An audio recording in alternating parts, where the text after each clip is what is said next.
Hello mga person! So for today's video, for today's ganap, dumating na nga itong hinihintay naming parcel para kay Baby Ellery.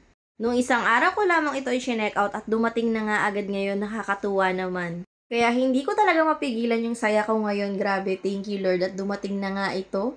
Natanaw ko pa nga lang na may papunta ditong magdi-deliver na may malaking box na dala ay sabi ko nga baka ito na nga yun. At yun nga dito nga sa amin huminto at sobrang tuwa ko nga mga person. Sobrang tuwang-tuwa talaga ako pag pinuputok ko yung bubble wrap kaya naman tinalunan-talunan ko nga dahil napakalaki nga ng bubble wrap niya. Pasensya na nga kayo sa mga pag-iitsura namin ni Daddy Gerson dyan. Umaga pa kasi dyan mga person, kakagising nga lang namin. At ayan na nga mga person, heto na nga yun. This is it. Ikinabit na nga ng Daddy Gerson nyo yung 4 na gulong niya.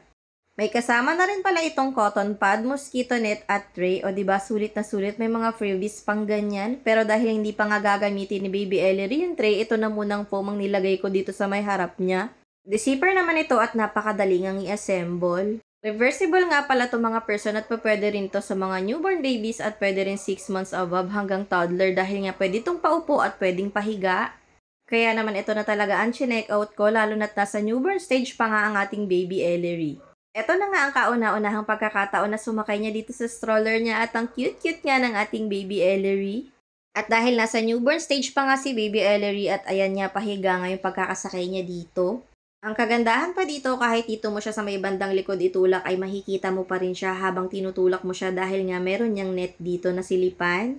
Available nga rin pala to in different colors lalo na kung baby boy ang baby nyo. Pink kasi talaga ang napili ko dahil gusto ko talaga ang color pink para kay Baby Ellery. Kung ayaw mo naman mainitan si baby or maambunan, meron niyang cover na may patenga ang design. Sobrang cute, ba? Diba? Binilihan nga rin pala namin siya ng mini fan para hindi siya mabanasan kahit nandito siya sa stroller. O, diba, ang cute ng mini fan niya. Ilalagay ko rin yung link niyan dyan sa comment section. Tingnan nyo naman si Baby Ellery. Mukhang nagustuhan niya nga dito sa kanyang stroller at hindi nga siya nagliligalig at hindi nagiiyak at nakikiramdam lang siya. At talaga naman sinisipa-sipa niya pa yung mini fan niya. Yan nga pala yung patengang design dito sa may cover niya. Ang cute, 'di ba? Kaya nga lang natutupi pa rin siya. Tenga nyo, pagod na. At tingnan nyo mga person, yung isa nga lang yung tumayo dahil nga sa pagkakatupian kaya naman hindi pa siya makatayo-tayo. Anyway, hindi naman kailangan yan masyado. Design lang yan.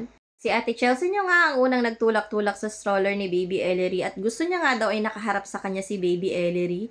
Kaya naman inilipat namin yung tulakan niya dito sa may paharap na side kay Ate Chelsea.